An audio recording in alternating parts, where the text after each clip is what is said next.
Okay, shall we start? This is the second lecture on eigenvalues. So the first lecture was reached the key equation, ax equal lambda x. X is the eigenvector and lambda is the eigenvalue. Now, to use that, and the good way to, after we found, so job one is to find the eigenvalues and find the eigenvectors. Now, after we found them, what do we do with them? Well, the good way to see that is diagonalize the matrix. So the matrix is A, and I want to show, first of all, this is like the basic fact. This formula, that's the key to today's lecture. This matrix A, I put its eigenvectors in the columns of a matrix S. So S will be the eigenvector matrix, and I want to look at this magic combination S inverse AS. So can I show you what happens there? And notice, there's an S inverse. We have to be able to invert this eigenvector matrix S. So for that, we need n independent eigenvectors. So that's the case. Okay. So suppose we have n linearly independent eigenvectors of A. Put them in the columns of this matrix S. So I'm naturally going to call that the eigenvector matrix because it's got the eigenvectors in its columns. And all I want to do is show you what happens when you multiply A times S. So A times S. So this is A times the matrix with the first eigenvector in its first column, the second eigenvector in its second column, the nth eigenvector in its nth column. And how am I going to do this matrix multiplication? Well, certainly I'll do it a column at a time. And what do I get? A times the first column gives me the first column of the answer, but what is it? That's an eigenvector. A times x1 is equal to the lambda times the x1. And that lambda we'll call lambda 1, of course. So that's the first column. AX1 is the same as lambda 1 x1. AX2 is lambda 2 x2. So on along to, in the nth column, we now have lambda n xn. Looking good, but the next step is even better. So for the next step, I want to separate out those eigenvalues, those multiplying numbers, from the x's. So then I'll have just what I want. Okay, so how am I going to separate out? So that number lambda 1 is multiplying the first column. So if I want to factor it out of the first column, I better put, here is going to be x1, and that's going to multiply this matrix lambda 1 in the first entry and all zeros. Do you see that's going to come out right for the first column? Because we remember how we're going back to that original punchline, that if I want a number to multiply x1, then I can do it by putting x1 in that column, in the first column, and putting that number there. What am I going to have here? I'm going to have lambda 1, I'm going to have x1, x2, xn. These are going to be my columns again. I'm getting S back again. I'm getting S back again, but now what's it multiplied by? On the right, it's multiplied by, if I want lambda n xn in the last column, how do I do it? Well, the last column here will be, I'll take the last column, use these coefficients, put the lambda n down there, and it will multiply that nth column. and give me lambda nxn. There you see matrix multiplication just working for us. So I started with AS. I wrote down what it meant. A times each eigenvector. That gave me lambda times the eigenvector. And then when I peeled off the lambdas, they were on the right-hand side. So I've got S, my matrix back again, and this matrix, this diagonal matrix, the eigenvalue matrix, and I call it capital lambda, using capital letters for matrices, and lambda to prompt me that it's eigenvalues that are in there. So you see that the eigenvalues are just sitting down that diagonal.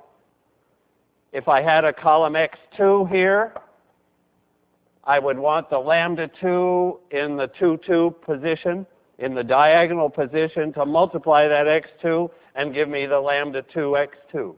That's my formula. AS is S lambda. Okay. That's you see, it's just a calculation. Now, I mentioned, and I have to mention again, this business about n independent eigenvectors. As it stands, this is all fine whether, I mean, I could be repeating the same eigenvector, but I'm no interested in that. I want to be able to invert S, and that's where this comes in. This n independent eigenvectors business comes in to tell me that that matrix is invertible. So let me, on the next board, write down what I've got. AS equals S lambda. And now I can multiply on the left by S inverse. So this is really, I can do that provided S is invertible, provided my assumption of n independent eigenvectors is satisfied. And I mentioned at the end of last time, and I'll say again, that there's a small number of matrices that don't have n independent eigenvectors. So I've got to discuss that technical point. But the most matrices that we see have n independent eigenvectors, and we can diagonalize. This is diagonalization. I could also write it, and I often will, the other way round. If I multiply on the right by S inverse, if I took this equation at the top and multiplied on the right by S inverse, I would have A left here. Now S inverse is coming from the right. So can you keep those two straight? A multiplies its eigenvectors. That's how I keep them straight. So A multiplies S. A multiplies S. And then this S inverse makes the whole thing diagonal. And this is another way of saying the same thing, putting the s's on the other side of the equation. A is S lambda S inverse. So that's the new factorization. That's the replacement for LU from elimination, or QR from Gram-Schmidt. And notice that the matrix, so it's a matrix times a diagonal matrix times the inverse of the first one. That's the combination that we'll see throughout this chapter. This combination with an S and an S inverse. Okay, can I just begin to use that? For example, what about A squared? What are the eigenvalues and eigenvectors of A squared? That's a straightforward question with an absolutely clean answer. So let me consider A squared. So I start with AX equal lambda x. And I'm headed for A squared. So let me multiply both sides by A. That's one way to get A squared on the left. So if I should write these ifs in here. If AX equals lambda x, then I multiply by A. So I get A squared x equals, well, I'm multiplying by A, so that's lambda AX. That lambda was a number, so I just put it on the left. And what tell me how to make that look better. What have I got here? For if A has the eigenvalue lambda and eigenvector x, what's up with A squared? A squared x, I just multiply by A, but now for AX I'm going to substitute lambda x, so I've got lambda squared x. So from that simple calculation, my conclusion is that the eigenvalues of A squared are lambda squared. And the eigenvectors, I always think about both of those. What can I say about the eigenvalues? They're squared. What can I say about the eigenvectors? They're the same. The same x as for A. Now, let me see that also from this formula. How can I see what A squared is looking like from this formula? So that was one way to do it. Let me do it by just taking A squared from that. A squared is S lambda S inverse, that's A, times S lambda S inverse, that's A, which is, this is the beauty of eigenvalues, eigenvectors, having that S inverse and S is the identity. So I've got S lambda squared S inverse. You see what that's telling me? It's telling me the same thing that I just learned here, but in a matrix form. It's telling me that the S is the same, the eigenvectors are the same, but the eigenvalues are squared. Because this is, what's lambda squared? That's still diagonal. It's got little lambda 1 squared, lambda 2 squared, down to lambda n squared on that diagonal. Those are the eigenvalues, as we just learned, of A squared. Okay, so somehow those eigenvalues and eigenvectors are really giving you a way to see what's going on inside a matrix. Yeah, of course, I can continue that to the case power, A to the case power. If I have k of these together, do you see how S inverse S will keep canceling? In the inside, I'll have the S outside at the far left, and lambda will be in there k times, and S inverse. So what's that telling me? That's telling me that the eigenvalues of A to the case power are the case powers. The eigenvalues of A cubed are the cubes of the eigenvalues of A, and the eigenvectors are the same. The same. Okay. In other words, eigenvalues and eigenvectors give a great way to understand the powers of a matrix. If I take the square of a matrix, or the 100th power of a matrix, the pivots are all over the place. LU, if I multiply LU times LU times LU times LU 100 times, I've got 100 LUs. I can't do anything with them. But when I multiply S lambda S inverse by itself, when I look at the eigenvector picture 100 times, I get 100 or 99 of these guys canceling out inside, and I get A to the 100th is S lambda to the 100th S inverse. I mean, eigenvalues tell you about powers of a matrix in a way that we had no way to approach previously. For example, when do the powers of a matrix go to 0? I would call that matrix stable, maybe. So I could write down a theorem. I'll write it as a theorem just to use that word to emphasize that here I'm getting this great fact from this eigenvalue picture. Okay, A to the k approaches 0 as k gets bigger. If what? How can I tell for a matrix A if its powers go to 0? somewhere inside that matrix is that information. That information is not present in the pivots. It's present in the eigenvalues. What do I need to know that if I take higher and higher powers of A, that this matrix gets smaller and smaller? Well, S and S inverse are not moving. So it's this guy that has to get small, and that's easy to understand. The requirement is all eigenvalues. So what is the requirement? The eigenvalues have to be less than 1.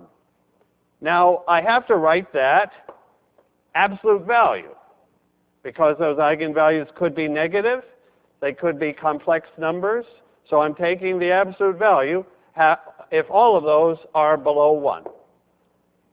That's, in fact,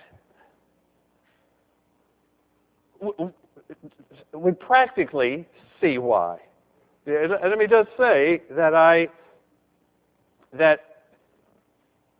I'm operating on one assumption here, and I got to keep remembering that that assumption is still present. That assumption was that I had a full set of n independent eigenvectors. If I don't have that, then this approach is not working. So again, a pure eigenvalue approach, eigenvector approach, needs n independent eigenvectors. If we don't have n independent eigenvectors, we can't diagonalize the matrix. We can't get to a diagonal matrix. This diagonalization is only possible if S inverse makes sense. Okay, can I follow up on that point now? So you see what we get and why we want it, because we get information about the powers of a matrix just immediately from the eigenvalues. Okay, now let me follow up on this business of which matrices are diagonalizable. Sorry about that long word. So a matrix is sure. So here's the main point. A is sure to have n independent eigenvectors, and B, now here comes that word, diagonalizable.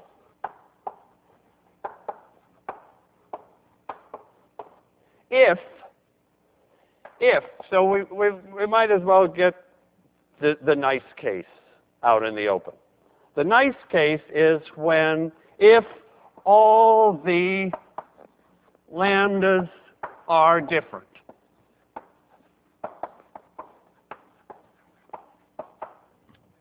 That means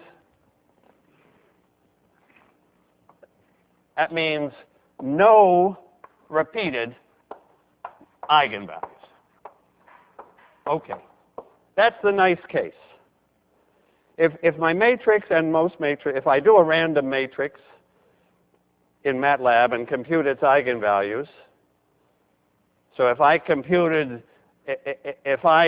eig of rand of 10, 10,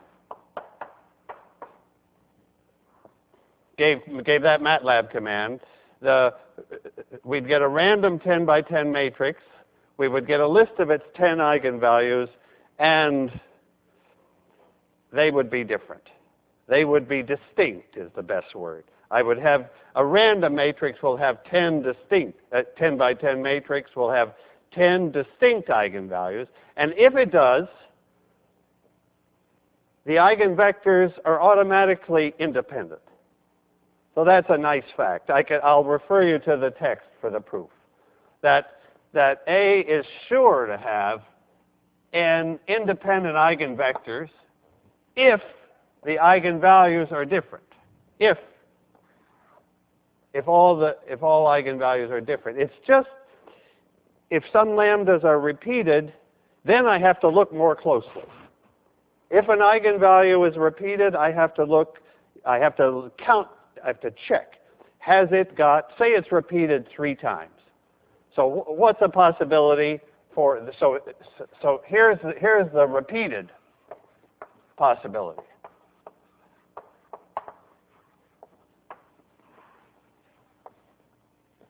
And let me emphasize the conclusion that if I have repeated eigenvalues, I may or may not have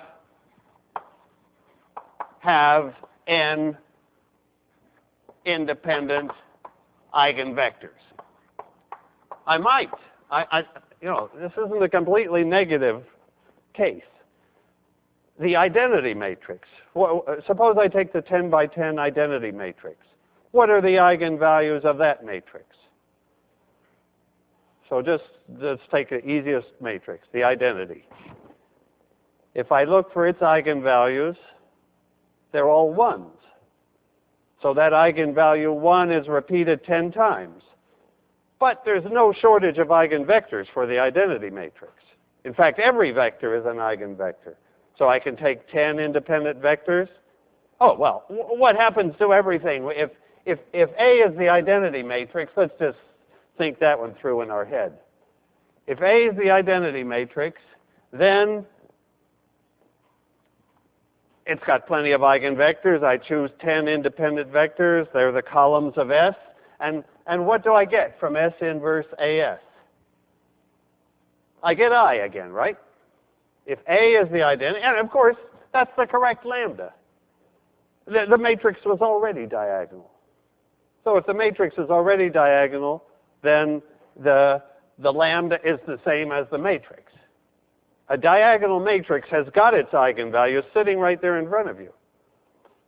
Now, if it's triangular, the eigenvalues are still sitting there. But so let's take a case where it's triangular. Suppose A is like 2, 1, 2, 0.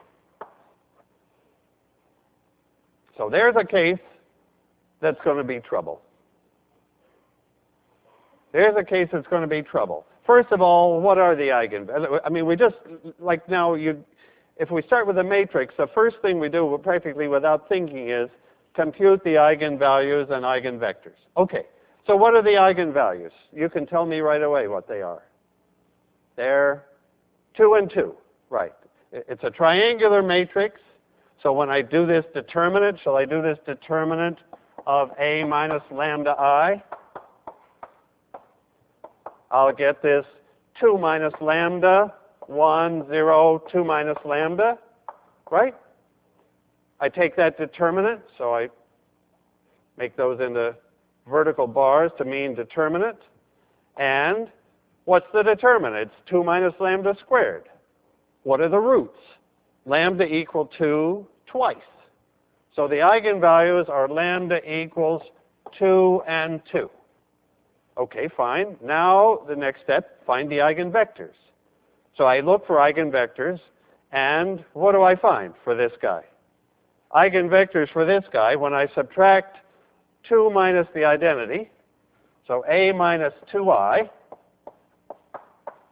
has zeros here, and I'm looking for the null space. What are the eigenvectors? They're the null space of A minus lambda I. The null space is only one-dimensional. This is a case where I don't have enough eigenvectors. My algebraic multiplicity is 2. I would say when I count how often the eigenvalue is repeated, that's the algebraic multiplicity. That's the multiplicity. How many times is it the root of the polynomial? My polynomial is 2 minus lambda squared. It's a double root. So my algebraic multiplicity is 2. But the geometric multiplicity, which looks for vectors, looks for eigenvectors, and which means the null space of this thing. And the only eigenvector is 1, 0. That's in the null space. 0, 1 is not in the null space. The null space is only one-dimensional. So there's a matrix, this A or the original A, that are not diagonalizable. I can't find two independent eigenvectors. There's only one. Okay. So that's the case that I'm not really handling. For example, when I wrote down up here that the powers went to 0 if the eigenvalues were below 1, I didn't really handle that case of repeated eigenvalues because my reasoning was based on this formula. And this formula is based on n independent eigenvectors. Okay, so just to say then, there are some matrices that we don't cover through diagonalization, but the great majority we do. Okay, and we're always okay if we have different, distinct eigenvalues. Okay, that's the typical case. Because for each eigenvalue, there's at least one eigenvector. The algebraic multiplicity here is 1 for every eigenvalue, and the geometric multiplicity is 1. There's one eigenvector, and they are independent. Okay. Okay. Now, let me come back to the important case when we're okay. The important case when we are diagonalizable. Let me look at, let me solve this equation. The equation will be I start with a given vector u0.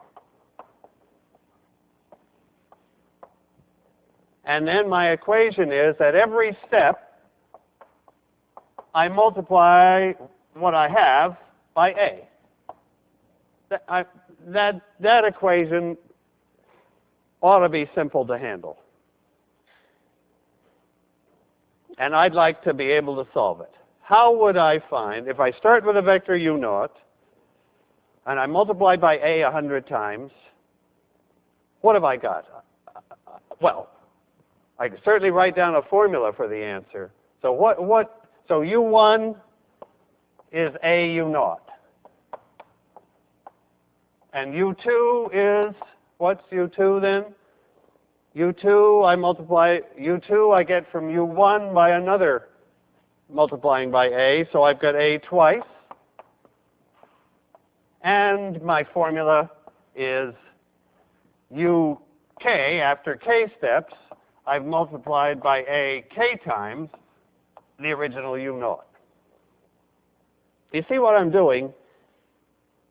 The next section is going to solve systems of differential equations. I'm going to have derivatives. This section is the nice one. It solves difference equations. I would call that a difference equation. It's a first order. I would call that a first order system because it only goes up one level. And it's a system because these are vectors and that's a matrix. And the solution is just that. Okay, but that's a nice formula.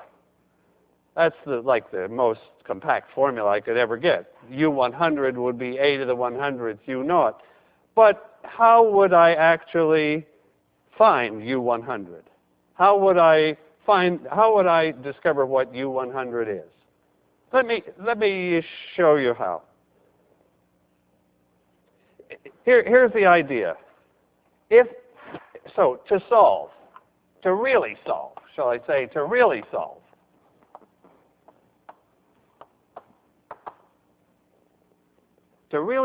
it, I would take this initial vector, u0, and I would write it as a combination of eigenvectors.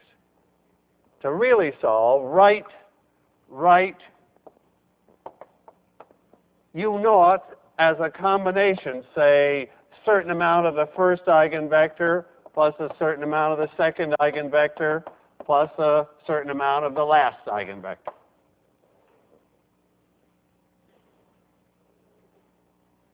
Now multiply by A. You got to see the magic of eigenvectors working here. Multiply by A. So A u naught is what? So A times that. A times, so what's A? I can separate it out into n separate pieces, and that's the whole point. That each of those pieces is going in its own merry way. Each of those pieces is an eigenvector. And when I multiply by A, what does this piece become? So that's some amount of the first. Let's suppose the eigenvectors are normalized to be unit vectors. So that says what the eigenvector is. And I need some multiple of it to produce u naught. Okay. Now when I multiply by A, what do I get? I get C1, which is just a factor, times AX1, but AX1 is lambda 1 x1. When I multiply this by A, I get C2 lambda 2 x2. And here I get Cn lambda n xn. And suppose I multiply by A to the hundredths power now. Can we, having done it, multiplied by A, let's multiply by A to the hundredths. What happens to this first term when I multiply by A to the 100ths? It's got that factor lambda to the hundredths. That's the key.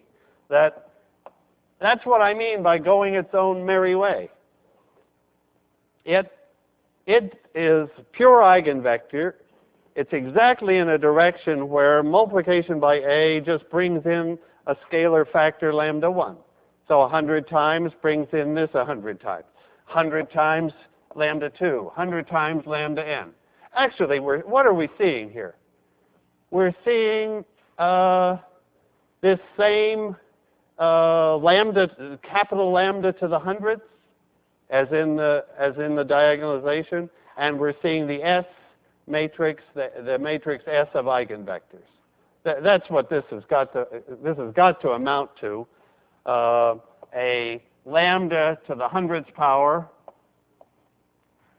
times an S times this vector C that's telling us how much of each one is in the original thing. So if I had to really find the hundredths power, I would take u naught, I would expand it as a combination of eigenvectors. This is really S, the eigenvector matrix, times C, the coefficient vector. And then I would immediately, by inserting these hundredths powers of eigenvalues, I'd have the answer. So there must be, well, let's see. Okay. So if U100 is A to the hundredths times U naught, and U naught is SC, then you see this formula is just this formula, which is the way I would actually get hold of this U100, which is, let me put it here, U100. The way I would actually get hold of that, see what the solution is after 100 steps, would be expand the initial vector into eigenvectors and let each eigenvector go its own way, multiplying by 100 by lambda at every step, and therefore by lambda to the hundredths power after 100 steps. Can I do an example? So that's the formulas. Now let me take an example. I'll use the Fibonacci sequence as an example. So Fibonacci example.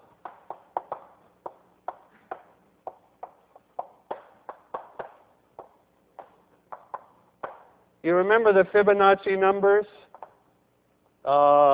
If we start with 1 and 1 as F naught, oh, I think I start with 0 maybe. Let 0 and 1 be the first ones. So there's F0 and F1, the first two Fibonacci numbers. Then what's the rule for Fibonacci numbers? they're the sum. The next one is the sum of those, so it's 1. The next one is the sum of those, so it's 2. The next one is the sum of those, so it's 3. Well, it looks like 1, 2, 3, 4, 5, but somehow it's not going to do that way. The next one is 5, right. 2 and 3 makes 5. The next one is 8. The next one is 13. And the 100th Fibonacci number is what? That's my question. How could I get a formula for the 100th number? And, for example, how could I answer the question, how fast are they growing? How fast are those Fibonacci numbers growing? They're certainly growing. It's not a stable case. Whatever the eigenvalues of whatever matrix it is, they're not smaller than 1. These numbers are growing. But how fast are they growing? The answer lies in the eigenvalue. So I've got to find the matrix. So let me write down the Fibonacci rule. Fk plus 2 is Fk plus 1 plus Fk, right? Now that's not in my, I want to write that as uk plus 1 and auk. But right now, what I've got is a single equation, not a system, and it's second order. It's like having a second order differential equation with second derivatives. I want to get first derivatives. Here I want to get first differences. So the way to do it is to introduce uk will be a vector. See, a small trick. Let uk be a vector, fk plus 1 and fk.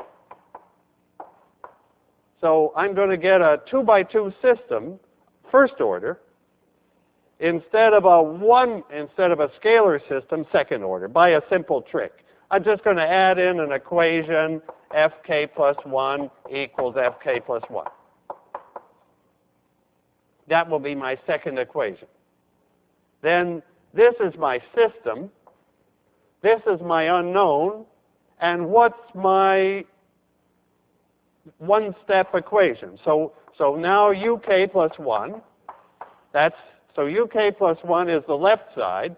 And what have I got here on the right side? I've got some matrix multiplying uk. Can you see that all right? If you can see it, then you can tell me what the matrix is. Do you see that I'm taking my system here? I artificially made it into a system. I artificially made the unknown into a vector. And now I'm ready to look at and see what the matrix is. So do you see the left side, uk plus 1 is fk plus 2, fk plus 1. That's just what I want. On the right side, remember, this uk here, let me, for the moment, put it as fk plus 1 fk. So what's the matrix? Well, that has a 1 and a 1, and that has a 1 and a 0. There's the matrix. You see that gives me the right-hand side. So there's the matrix A, and this is our friend UK. So so that simple trick changed the second order scalar problem to a first order system with two unknowns, with a matrix, and now what do I do? Well, before I even think, I find its eigenvalues and eigenvectors. So what are the eigenvalues and eigenvectors of that matrix? Let's see. First, let me just think for a minute. It's 2 by 2, so this shouldn't be impossible to do. All right, let's do it. Okay.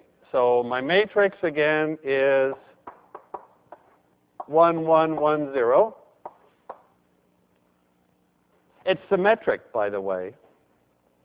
So what I will eventually know about symmetric matrices is that the eigenvalues will come out real. I won't get any complex numbers here. And the eigenvectors, once I get those, actually will be orthogonal. But 2 by 2, I'm more interested in what the actual numbers are. What do I know about the two numbers? Well, do you want me to find this determinant of A minus lambda I? Sure. So it's the determinant of 1 minus lambda 1, 1, 0, right? Minus lambda, yes, God. Okay. Okay. There'll be two eigenvalues. Well, tell me again what I know about the two eigenvalues before I go any further. Tell me something about these two eigenvalues. What do they add up to? Lambda 1 plus lambda 2 is the same as the trace down the diagonal of the matrix. 1 and 0 is 1. So lambda 1 plus lambda 2 should come out to be 1. And lambda 1 times lambda 2 should come out to be the determinant, which is minus 1. So I'm expecting the eigenvalues to add to 1 and to multiply to minus 1. But let's just see it happen here. If I multiply this out, I get that times that will be a lambda squared minus lambda minus 1. Good. Lambda squared minus lambda minus 1. Actually, you see compare that with the original equation that I started with. Fk plus 2 minus Fk plus 1 minus Fk is 0. The recursion that the Fibonacci numbers satisfy is somehow showing up directly here for the eigenvalues when we set that to 0. Okay, let's solve. Well, I would like to be able to factor that quadratic, but I'm better off to use the quadratic formula. Lambda is, let's see, minus b is 1 plus or minus the square root of b squared, which is 1, minus 4 times that, which is plus 4 over 2. So that's the square root of 5.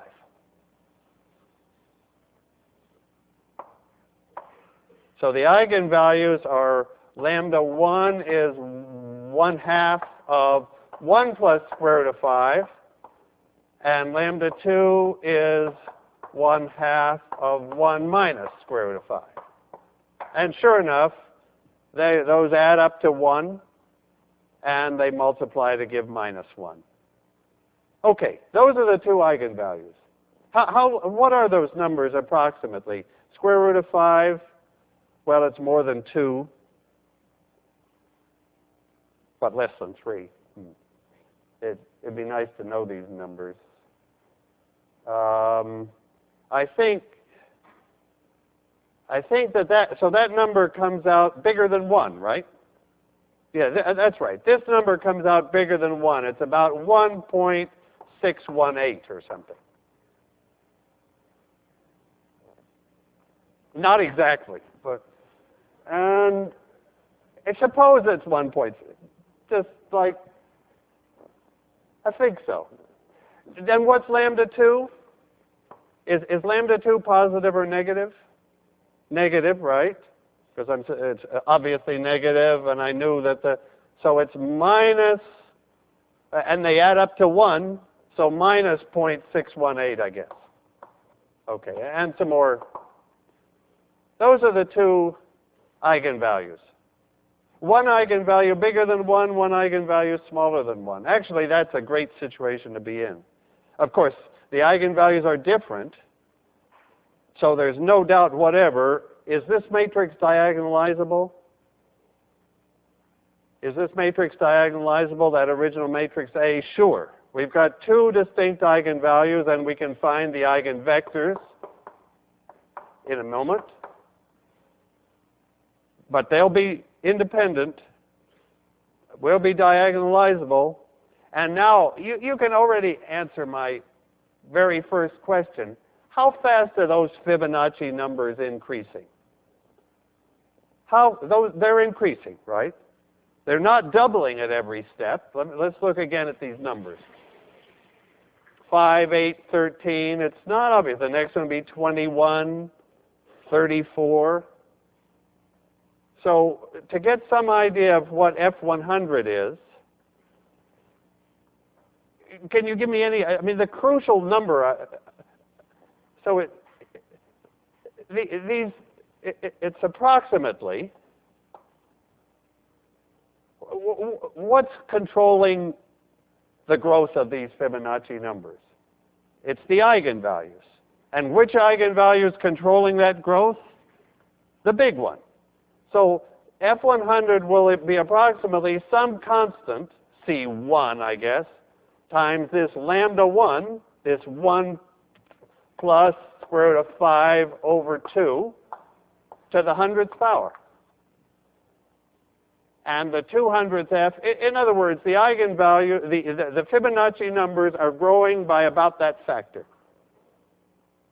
You see that we've got precise information about the Fibonacci numbers out of the eigenvalues.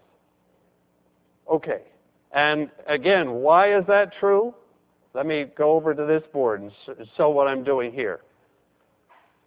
The original initial value is some combination of eigenvectors, and then when we start going out the series of Fibonacci numbers, when we start multiplying by a 100 times, it's this lambda 1 to the 100th. This term is the one that's taken over. That's big, like 1.6 to the 100th power. The second term is practically nothing, right? The 0.6 or minus 0.6 to the 100th power is an extremely small number. So there are only two terms because we're 2 by 2. This number this piece of it is there, but it's disappearing. Where this piece is there and it's growing and controlling everything. So really we're doing like problems that are evolving. We're doing dynamic. Instead of AX equal B, that's a static problem.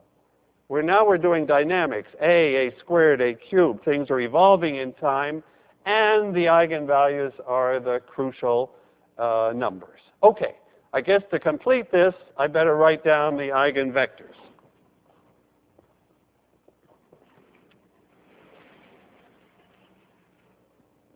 So we should complete the whole process by finding the eigenvectors. Okay, well, I have to, up in the corner then, I have to look at A minus lambda I. So A minus lambda I is this 1 minus lambda, 1, 1, and minus lambda. And now, can we spot an eigenvector out of that? That's for these two lambdas, this matrix is singular. I guess the eigenvector, for 2 by 2 ought to be easy. So if I know that this matrix is singular, then it seems to me the eigenvector has to be lambda and 1, because that multiplication will give me the 0. And this multiplication better give me also 0. Do you see why it does? This is the minus lambda squared plus lambda plus 1. It's the thing that's 0 because these lambdas are special. There's the eigenvector. x1 is lambda 1, 1, and x2 is lambda 2, 1. I did that as a little trick that was available in the 2 by 2 case. So now I finally have to, I have to take the initial u0 now. So to complete this example entirely, I have to say, okay, what was u0? u0 was f1, f0. So u0, the starting vector, is f1, f0, and those were 1 and 0. So I have to use that vector. So I have to look for a multiple of the first eigenvector and the second to produce u0, the 1, 0 vector. this is what will find C1 and C2, and then I'm done. So let me, instead of in the last 5 seconds grinding out a formula, let me repeat the idea.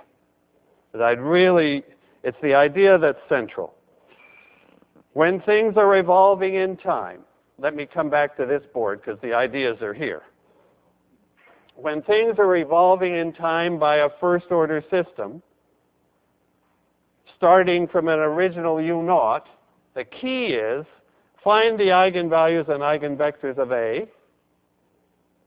That will tell, those eigenvectors, the eigenvalues will already tell you what's happening. Is the solution blowing up? Is it going to 0? What's it doing? And then to find out exactly a formula, you have to take your U0 and write it as a combination of eigenvectors and then follow each eigenvector separately. And that's really what this formula, the formula for, that's what the formula for a to the k is doing.